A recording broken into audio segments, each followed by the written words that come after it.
Before we come to the neural network architectures, I think it's important to recap some key concepts. We hear the term neural network constantly. It sounds like we're rebuilding a human brain inside a server.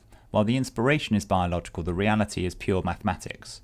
To demystify deep learning, we have to look at the atomic unit, the neuron or node, and its regulator, the weight. This is the mechanism that allows a computer to learn from your patient notes. Imagine a single artificial neuron. It receives inputs, say a patient's heart rate, temperature, and a white cell count. It doesn't treat these inputs equally though, it assigns a weight to each one.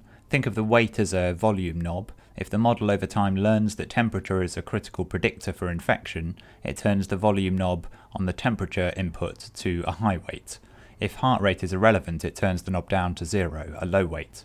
The neuron sums up these weights of inputs and passes the messages on.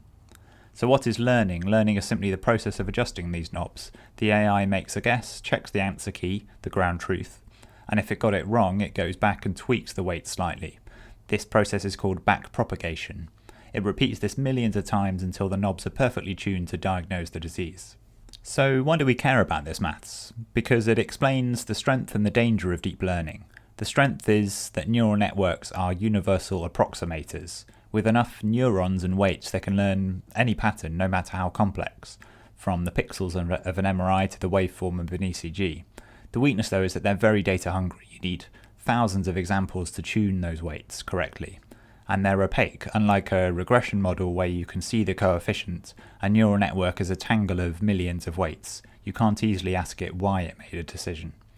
When you use a deep learning tool, remember, it isn't thinking, it's the massive system of weighted averages fine-tuned by error correction to mimic the diagnostic ability of a human. So that's neurons and weights in a nutshell.